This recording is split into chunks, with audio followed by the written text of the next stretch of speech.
Olá pessoal, sejam bem-vindos ou bem-vindos de volta ao meu canal. Esse é o terceiro episódio da série Bateu Minha Meta Literária. Mas esse episódio vai ser bem diferente porque a proposta que eu queria trazer pra esse vídeo é diferente. Como sempre, Mayara Gabriela está no Ressaca Literária. Mas muitas pessoas me perguntam, como assim você tá de Ressaca Literária e lê 3, 5 livros? Na minha visão, não adianta eu ler todos os dias, no mínimo, sei lá, 50 páginas, se eu demoro quase um mês pra terminar um livro. Claro que a gente não tá contando nem com mangá, nem com light novel, porque aí é questão de vício. Mas sabe aquele livro único que tem tipo início, meio e fim entre as 400 páginas e você não consegue ler? Não sei se é algo psicológico, que como é só uma história só, sabe? Eu não me vejo muito interessada porque eu sei que se eu gostar, eu vou terminar ali e acabou. Já acabou a história, não tem continuação, não tem exploração de outros personagens, então eu fico... talvez seja isso. Ou talvez seja o meu grande fascínio por light novels e mangás, que sobrepõe toda e qualquer admiração que eu tenho por livros. Não sei. O fato é que eu estou de ressaca literária. E tirando a light novel que eu vou recomendar inclusive nesse vídeo, eu não finalizo uma leitura faz mais de 30 dias. Então eis-me aqui para cessar essa ressaca. Atualmente eu tenho cerca de 15 leituras em andamento. Exatamente, 15 leituras. Então eu decidi criar um plano infalível que me faça ler. As regras são até simples. Primeiro eu vou ter que ler todo dia, porque se eu não ler todo dia, não vai rolar. O segundo é o mais estratégico. Eu estabeleci a meta de pelo menos 100 páginas todos os dias. Porque não adianta eu ler todo dia, mas ser 10, 15 ou 20 ou um número quebrado. Estabelecendo 100 páginas por dia, pelo menos a cada semana eu já tenho lido 700 páginas. O que é muito mais do que um livro. E em terceiro e último, criar uma hierarquia própria. Esse daqui eu vou fazer na minha cabeça. Em teoria seria hierarquizar. É isso. Criar uma hierarquia, onde no topo claramente estaria os livros que eu estou mais próximo de acabar. Livros de 50% pra cima estão nesse topo, ou seja, são prioridade máxima. Em seguida vem a questão do gênero. Se eu estou realmente gostando do livro, se eu tenho apreço por saber o final do livro, isso conta muito, porque isso vai acelerar a minha leitura. O último ponto de hierarquia seria aqueles livros que eu estou para ler há anos-luz e ainda não acabei, como por exemplo Nevernight. Então, tendo todo esse esquema, eu tenho certeza que eu vou conseguir ler todos esses 15 livros. Eu propus esse desafio para conseguir ler pelo menos 7 livros em uma semana. Mas como eu tenho cerca de 15 livros, eu pensei, que tal eu tentar ler todos os 15 livros em 2 semanas? Então talvez esse vídeo tenha 2 partes, ou caso meu armazenamento aguente, um só. E pra começar esse desafio, eu não podia começar com outro livro. Eu me lembro como se fosse ontem, quando finalmente o BookTok decidiu o seu mais novo best-seller do ano. Pra minha surpresa, era um livro contemporâneo e não mais uma romantasia com mais de 400 páginas. E eu só posso agradecer por isso. Mas nada do que me dissessem podiam me preparar para o choro e gargalhada que eu daria durante todos os 70% de que eu já li. Gente ansiosa. Claro que o único sentimento que era me esperado, ou pelo menos que eu tinha expectativa de sentir, era ansiedade. Mas, horas, esse é o único spoiler que a capa podia me dizer. Então vocês já podem dizer que esse livro com certeza será um 5 estrelas, mas eu posso ir além. Talvez esse seja o melhor livro que eu li esse ano. E olhe que a gente não tá nem no 5º mês. Mas na real, eu podia dizer que esse livro com certeza é um 5 estrelas desde a porcentagem 40.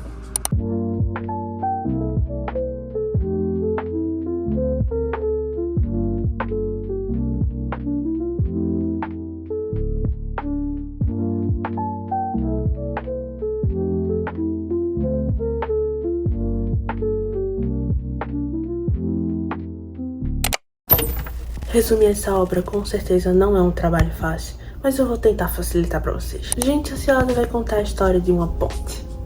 Uma ponte. Sim, uma ponte. Uma ponte. Daquela que você passa de um lado pro outro.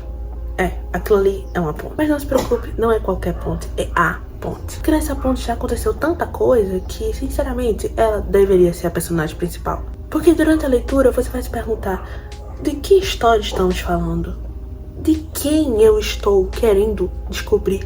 Sobre quem eu tô lendo? Porque a princípio vai ser um assalto ao banco e de repente você está preso num drama e depois você se vê num suspense, mistério policial e de repente você se vê rindo de uma grande comédia em que um assaltante de banco e seus estranhos reféns. Então eu poderia dizer que Gente Ociosa é praticamente um compilado de um verdadeiro drama de complexos personagens. Não é uma história facilmente contada e muito menos fácil de ser compreendida. Mas o nosso autor Frederick deve ter utilizado de toda a sua genialidade e áurea para construir esse enredo e narrativa completamente viciante, o qual te leva de lágrimas a gargalhadas em menos de 10 segundos. Experiência própria. Eu só queria dizer que faz tanto tempo que eu não leio um livro nacional que toda vez que aparece um meme ou uma referência que só um brasileiro ou nordestino entenderia, e melhor, toda a citação que ela faz da Bíblia pra fazer piada, eu estou anotando e pegando pra mim. Enfim, personagem de milhões. Realmente não esperava nada, né? Eu, desde o início, não sei nem se eu comentei, se eu consegui gravar isso, se eu vou adicionar no vídeo, mas para quem não sabe, eu comecei Intercessão achando que era um livro da Betty Lowray. Gente, eu não sei o nome dessa mulher. Enfim, a autora de A Troca, Na Estrada com o Ex, eu acho, e vários outros. Por causa da estética da capa. É isso, galera, não façam capas extremamente parecidas. Eu acho que é uma autora e quando eu vejo é outra. Enfim, acabou que achei que era um livro, não era nacional, mas me impactou da mesma forma, porque a primeira coisa que eu vi foi memes, então eu disse, brasileiro. Enfim, só queria dizer isso porque eu tô finalizando o livro e eu não acho que eu vou ter tempo suficiente pra gravar sobre o livro antes de amanhã, que eu vou estar lendo outro, então queria deixar logo esse registro por aqui. Muito bom, acho que vai ser um 4 porque assim, é um romancezinho normal, gente, é muito engraçado, não vou não dar o crédito a isso, é muito engraçado, mas acho que chegando na porcentagem 60 eles já estão juntos, e aí eu voei, das 60 pra 80 foi muito rápido. Acho que é porque tem o Slow Burn, né, tem Enemies to Lovers, não é Enemies to Lovers, calma. Eles não estão na faculdade, mas eles estão no trabalho, então é tipo um Academic Love, rivais pra amantes, Rivals to Lovers, é isso. Então foi a metade do livro todinha ali, enrolando, e aí quando chegou na parte, teve uma festa, e aí eles estão todo amorzinho, e agora eu já tô na porcentagem 80 e alguma coisa, então assim, tá massa, mas claramente superou minhas expectativas, porém tem tudo a ver com tudo, todo mundo sabe que romancezinho barato não é a minha vibe, então não teve nada muito suspense, romance, nem nada do tipo.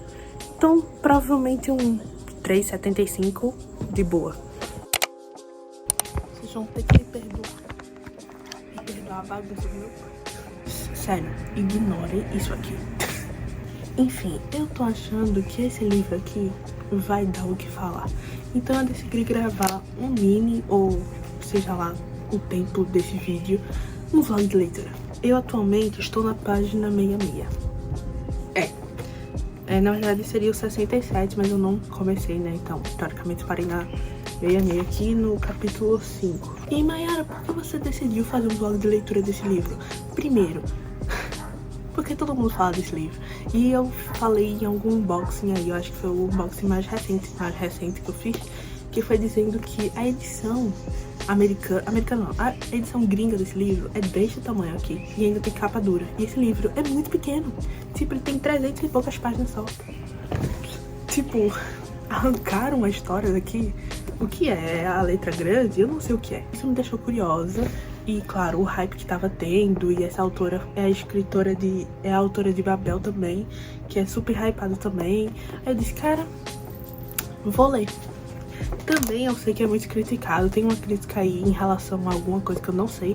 Eu sei que o livro fala sobre essa coisa do mundo literário por trás das câmeras, né, pelos bastidores. Então é um assunto interessante. Eu já vi esse assunto ser falado no O Gato que Amava Livros, só que é toda uma dinâmica totalmente diferente, eu acredito. Então é uma vibe meio cozy, tem uma dinâmica, como posso dizer, uma linguagem mais sutil, mais infanto-juvenil, só que com temas muito fortes. Então acho que vai ser um livro totalmente diferente. Então, enfim, eis-me aqui. Tendo dito isso, eu só queria dizer uma coisa agora. Que personagem odiável. Eu odeio essa personagem. Aí você diz, Mayra, você nem conhece. Mas pelas 60 páginas que eu já li, eu já odeio esse personagem, essa personagem. Tipo, nossa, não julgue o livro pela capa. Eu não tô julgando a mulher pelo que ela fez, e sim pelas todas as atitudes dela. Ela continua fazendo besteira. Quando eu acho que ela vai melhorar, ela diz, não, vou ser mais babaca. Me ajuda a te ajudar.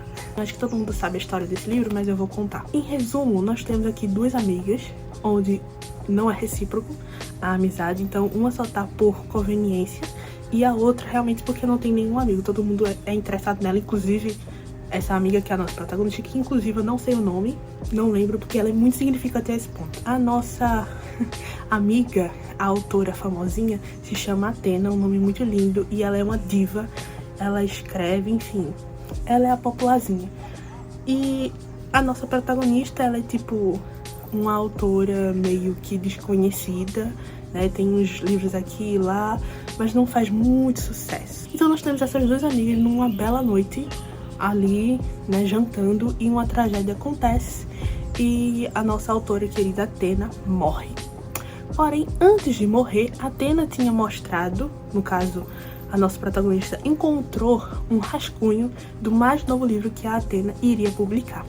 Porém, ninguém sabia da existência desse rascunho, a não ser a nossa protagonista, porque a Athena, ela não considerava um livro em andamento ainda um livro, então era muito precioso, era um segredo dela, entende? Então nem o editor, nem a editora dela sabiam disso, apenas a nossa protagonista. E após a tal tragédia e morte de Athena, da querida amiga da nossa protagonista, o que é que a nossa protagonista faz?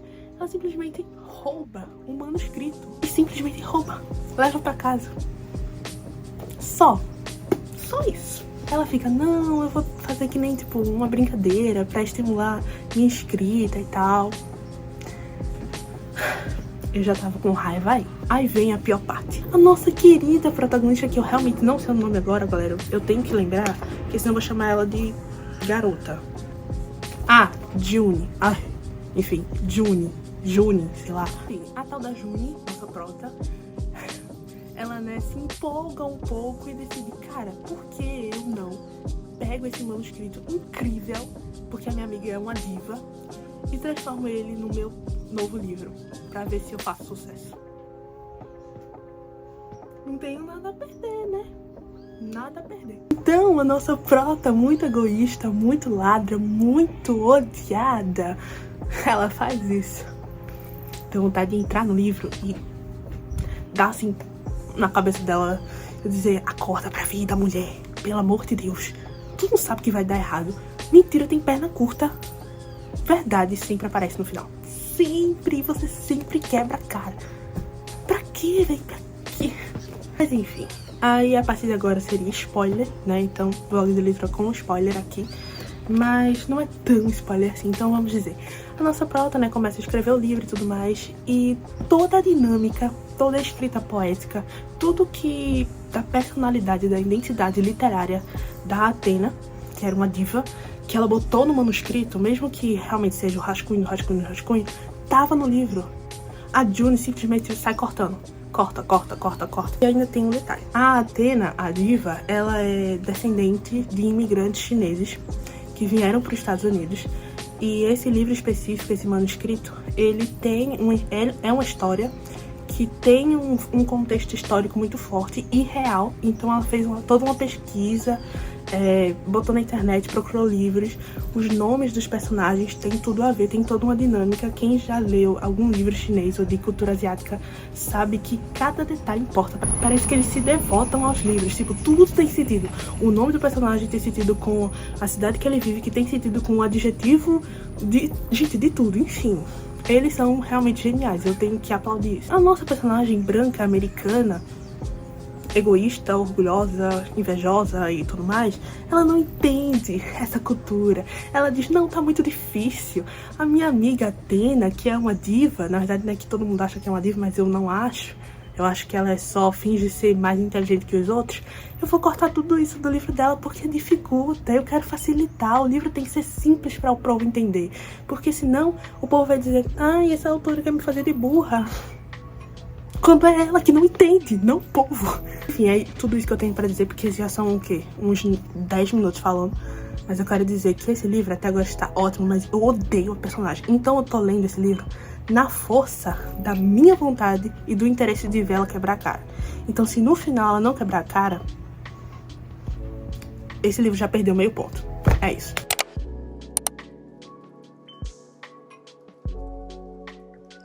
Sim, eu estou de touca. Sim, eu vou gravar do mesmo jeito. Eu tô em choque. Eu poderia dizer que eu estou sentindo o meu sangue mais pesado por todo o meu corpo. Eu acho que eu estou sentindo finalmente os efeitos de realmente ter medo de um thriller. Não faça isso à 00:50 da noite. Experiência própria. Gente, eu queria mostrar pra vocês. Eu não sei se eu vou mostrar pra vocês. Eu só quero dizer que Happiness tá sendo uma montanha russa, assim, ó, de acontecimentos. E eu não sei aonde eu vou parar. E eu estou em choque. É isso. Eu disse que o vídeo ia ser estilo documentário, então eis-me aqui pra dizer isso, gente. Eu não sei o que dizer. Eu não sei o que dizer. Rapidamente gravando esse vídeo porque esse vlog já virou um vlog realmente quase que documentário, porque faz muito tempo que eu comecei, eu acho, a gravar. Só que até agora eu só acabei 2 livros, que foi Gente Ansiosa e Interseção. Eu não acabei mais nenhum. Eu acabei comprando 8 livros. Eu disse que ia comprar livros só na metade do ano, ou seja, em junho, julho. Mas eu passei por um senhor muito simpático pelo 3 de maio, que estava vendendo livros por R$10. Mas a Gabriela ia negar? Não ia. E ele disse que aceitava doação de livro e troca. O que foi que eu fiz? Eu estava com o meu livro de Morro dos Ventos Vivantes, faltando apenas 200 páginas para ser lido, e troquei. Eu era doidando nesse ponto, mas enfim, eu tinha Morro dos Ventos Vivantes no Kindle, no Prime Reading, porque meu Kindle Unlimited tá dando problema. Enfim, cartão de crédito. E aí, quando eu chego aqui em casa, o que é que eu acho? Não acho Morro dos Ventos Vivantes. Aí eu estou pensando se eu assino de novo o KU pra ter acesso pra ler e aproveito pra pegar alguns livros, ou eu simplesmente leio online. Só faltam 200 páginas, gente, por favor. Enfim, tenho que dizer, dar um rápido feedback de Happiness. Enfim, né, esse autor, eu acho que é autor, eu já tinha me surpreendido muito em Flores do Mal, e Happiness não foi diferente. Na verdade, foi diferente. Me fez realmente acreditar que o desenho, ele traz sim uma emoção. Como eu posso dizer? Os traços do Shoto... Não, peraí, nada a ver. Shuzo Shin é o nome do autor. Os traços dele são muito diferentes. Não são clean, não é muito artístico, muito belo, mas transmitem uma coisa meio, assim, tão forte que é inexplicável. E eu só queria dizer que meus parabéns. Eu fiquei com medo, terminei Happiness. Claro que tem aquele final meio dramático, mas no final meio que dá tudo certo. Então, eu gostei, né? Eu gostei do final, gostei da história. Rápida, simples, objetiva. Não simples, objetiva, mas foi menos subjetiva do que Flores do Mal. Eu acho que essa realmente teve aquele thriller de verdade, até porque se tratava, né, de vampiro e tal. Então, podem dar uma chance, eu super recomendo. Eu queria falar aqui alguns mangás que eu estou lendo atualmente. Eu tô lendo Smoking Behind the Supermarket with You, muito fofo, muito fofo. Nossa, muito fofo mesmo. Witch Hat of Atelier, ou é Atelier of Witch Hat, eu nunca sei a ordem, mas enfim, vocês sabem o que eu tô falando, né? Incrível, não terminei, mas eu concluí o primeiro capítulo só do primeiro volume. Acho que é o quê? 70 páginas, mas enfim. Gente, que mangá lindo. Todos os traços perfeito. E aí você diz, mas o que é tão incrível nesse mangá? Pra começar, na minha visão, eu ainda estou no primeiro capítulo. Nesse mundo, a magia é limitada apenas aos magos. Porém, esses magos, eles não contam, eles meio que têm um segredo entre si, de não contar como é que eles conseguem fazer a magia. Porque, em teoria, é como se dissesse assim, não, só magos podem fazer magia. Tá, mas esses magos nascem sabendo fazer magia? Quem ensina eles? Eles são escolhidos? Como eles aprendem a fazer a magia e viram magos? E aí a gente tem a nossa protagonista, que é uma criança, que eu esqueci o nome dela agora, mas muito fofinha, a loirinha. E ela sempre achou magia incrível, sabe? Aquela criança que vê tudo muito puro, muito mágico. E ela vê a magia com esse olhar de criança. Só que um belo dia ela tá num evento e ela tinha um dinheiro pra comprar alguma coisa que a mãe dela tinha dado a ela. Porém, uma bruxa está vendendo um livro de magia nesse evento. E sem saber, né, que ela não podia fazer magia, com esperanças de virar uma maga, essa criança compra esse livro da bruxa, mas com o passar dos anos ela não consegue usar. Ela só olha os desenhos que tá, mas ela não entende o que é que ela tem que fazer. Ela tem que falar, ela tem que escrever, ela tem que rabiscar. O que é que ela vai fazer com aquele livro? Como ela vai usar magia? Ninguém sabe. Esse é o grande segredo. Até que um dia chega um mago, se eu não me engano, que eu não tenho exatamente certeza se ela lembra, se ela reconhece ou não que ela é um mago, mas enfim. Ele visita a loja de roupas da mãe dela, né? Então a nossa prota e a mãe dela fazem roupas. E enquanto ela tá lá fazendo as roupas, costurando e tudo mais, o mago, ele observa que aquilo é um tipo de arte. Que aquilo ali é um tipo de magia. Não é qualquer um que consegue fazer uma roupa com tanta paixão, né? Com, assim, com todo o coração, de toda a alma. E isso é um tipo de arte. E aí os olhos dela ficam brilhando, tipo, nossa, ele acha que isso aqui é uma arte, isso é magia e tal, enfim. E aí ela fica mais ainda curiosa, tipo, esse cara sabe sobre magia, ele talvez possa me ensinar. Mas ele diz, né, conta pra ela que é um segredo e tal, enfim. Porém, a nossa prota é uma criança, e criança é curiosa, ardilosa e pirralha, né? Então, pirralho sempre se dá mal no final, mas enfim. E aí o nosso mago está fazendo magia pra alguma situação que eu não lembro agora, porque faz quase uma semana que eu li. Enfim. E aí a nossa prota descobre como faz magia. É desenhando. Então ela pega o livro da bruxa que ela comprou e começa a tentar imitar o desenho. O que ela não sabe é que a tal da bruxa que entregou o livro pra ela não era tão boa assim. Consequentemente, a magia, os feitiços que estavam no livro, não eram dos melhores. Então acontece uma certa tragédia que envolve a casa e a mãe da nossa prota. Então a nossa prota foge com esse mago que visitou ela, né, que acaba salvando ela no final. E ela promete pra si mesma ir junto com o mago, que ao invés de ele fazer ela esquecer de tudo, né, sobre a magia, sobre como a magia funciona e reverter a tragédia, uma coisa que ele não consegue, eles fazem um acordo.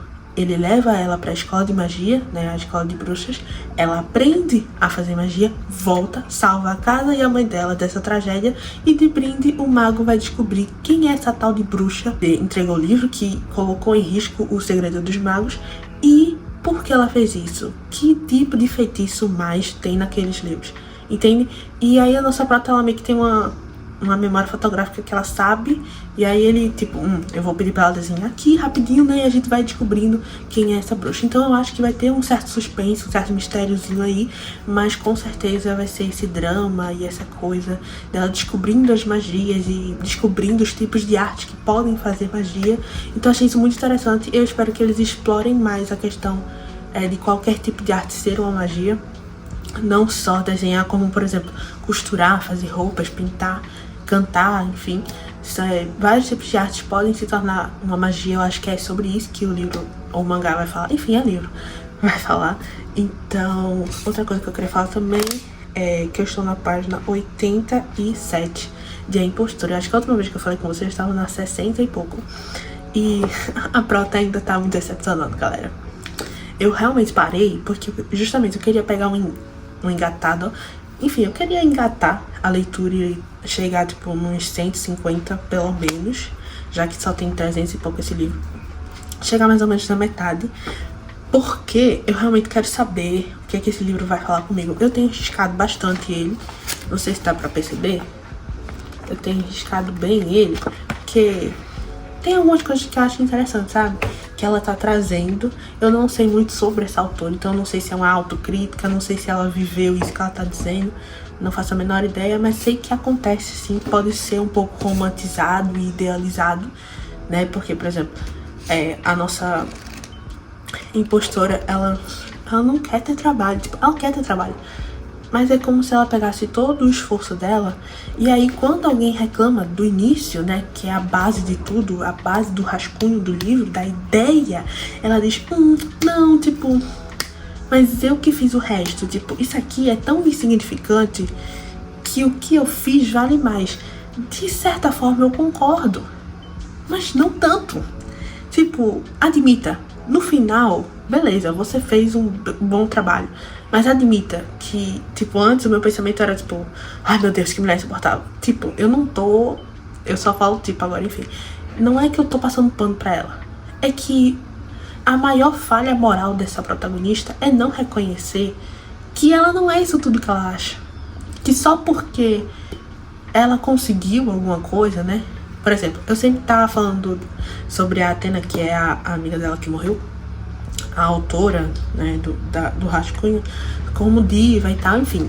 Naquela hora eu tava brincando, né, tipo diva e tal, porque era assim que ela, a nossa prota, via como as pessoas tratavam a amiga dela. E ela achava a outra, tipo, ela é uma pessoa normal, ela é uma autora normal, os livros delas são bem razoáveis. Mas quando, a partir do momento que ela toma aquilo, o Rascunho pra ela, é como se ela se sentisse na moral, na autoridade, vamos dizer assim, com um maior grau de significância do que a outra. Tipo, se ela era tão famosa assim, eu também vou ser. Porque a ideia dela, só que eu aprimorei, porque eu melhoro algo, tipo, eu era uma autora desconhecida, mas os meus livros são com a ideia dela, que era boa, eu não tiro crédito, porém, com as minhas ideias sobre a ideia dela, vai ser o livro do ano. Só que os créditos quem levam são apenas eu, tipo, o trabalho duro fui eu que fiz, então esse livro é meu, tipo. Só admite que se vocês estivessem vivas juntas, um livro de vocês duas seria incrível, mas não. Eu vou roubar a ideia de alguém e dizer que isso é meu. E hoje em dia isso acontece muito. Questão de plágio, questão de ideia de influencer, TikTok, esses vídeos curtos hoje em dia, né? Que praticamente são os mesmos, só muda a pessoa ou o jeito que fala. Já deu várias repercussões e polêmicas desse tipo, então eu tô tentando associar com isso. E outro livro interessante que eu estou lendo no momento, né, é Uma Família Feliz, de Rafael Montes. Eu tô na página 87 também, pra vocês terem noção. Eu li 87 páginas em um dia, em Família Feliz. E esse daqui eu li 2 dias pra ser 60. E depois eu li mais uns 20, né, uns 30, pra chegar em 87. Só que esse aqui eu devorei no mesmo dia. Enfim, é Uma Família Feliz, de Rafael Montes. Até agora tá legal. Não tá um tipo Slice of Life só por causa do tom da narrativa, né? Tá um suspense meio aqui, tipo Flores do Mal, sabe? Teve uma parte muito... Pra resumir, quem não sabe também, tem até um filme com a Grazi Massafera com esse livro. É uma mãe que ela... A profissão dela é fazer bebês reborn, que inclusive tá dando essa polêmica aí, tipo, bebê reborn é bebê, tem direito ao SUS, bibibi, blá blá blá. Gente, quem aceitar esse projeto de lei é burro. Isso aqui não tem vida. Tá, isso aqui não tem vida. Enquanto tem muita gente aí sofrendo com planos de saúde que eles não conseguem pagar e eles precisam usar o SUS, passam dias na fila, às vezes não tem direito ao remédio, a uma vacina, a uma cirurgia que eles precisam pra sobreviver. Tem gente querendo levar bebê pra tomar vacina, pra fazer... Gente, não. Bebê é bebê. Tem tanta criança aí viva, mas não quer ter trabalho. É esse. Assim, saindo totalmente do foco. Não quer ter trabalho. Não quer realmente cuidar de uma vida. Prefere criar o bebê perfeito e fingir que aquilo é seu. Tem gente que faz até parto de bebê, não sabia. Tipo, o bebê vem naquela bolsinha como se... estoura a bolsa como se fosse a bolsa, né, do... sei lá, do negócio, enfim. Aí vem toda aquela gosma e limpa ele. Ai, não dá pra mim. Quer fazer parto de bebê? Faça um unboxing, porque o seu bebê vem dentro de uma caixa. Ele não é real, ele não respira, não tem um coração batendo. Mas enfim, vamos, né? Enfim, vamos falar do livro. Essa mãe, ela trabalha com bebê reborn, ela faz bebê reborn e ela vai ter um filho pela primeira vez. De início, eu fiquei meio assim, ué, como assim pela primeira vez? Já que ela tinha 2 filhas. Ela é casada com um cara que já teve um casamento, né? Só que a mulher, não lembro mais se ela morreu, se ela se afastou. Eu acho que ela morreu. Enfim, e ficou só ele e as 2 filhas. E depois de um tempo, uma amiga dessa profissional apresentou ela a esse cara. E aí agora eles vivem juntos e as filhas tratam ela como mãe mesmo. Mas ela nunca teve a experiência de ser mãe. Ela tem um trauma da mãe dela do passado, né? O pai sempre foi ausente e a mãe batia nela, tratava ela muito mal. Então ela nunca teve uma visão do que é uma mãe, a visão da real maternidade, né? De ser cuidado, de ter carinho. Mas ela de alguma forma conseguiu passar isso para as meninas. Mas aquelas meninas ela não considerava filhas dela. Por mais que ela tratasse dessa forma, ela não via que aquilo ainda era maternidade. E pela ausência da outra mãe, né? Acho que ela realmente morreu, mas enfim. Ela sentia que ela estava preenchendo um vazio que não era dela. E para que ela se sentisse parte daquela família, ela tinha que ter um filho. Porque ela precisava sair de esposa do marido que tem filhas para ser esposa do marido que tem filho com ela. Enfim, né? Vão ao psicólogo, galera. Trauma só traz problema. Enfim, ela aí decide, entre aspas, ter filho. Ela tem um filho.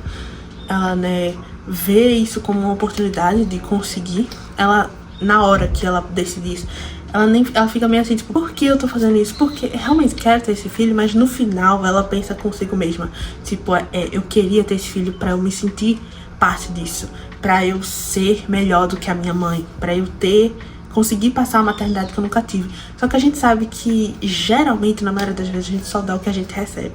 E essa mãe não teve uma mãe boa. Então, pra começar, logo no início, durante toda a gravidez, que praticamente é essas 80 e quase 90 páginas, ela não foi uma boa mãe na barriga. Ela pensava no filho como um parasita, como algo que estava trazendo uma praga para ela, como se fosse um peso muito grande, como se fosse algo que ela estava carregando a pulso.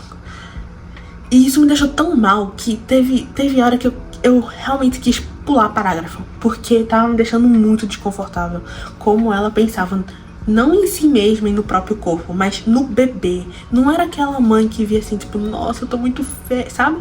Tem gente que é egoísta e narcisista a esse ponto, né?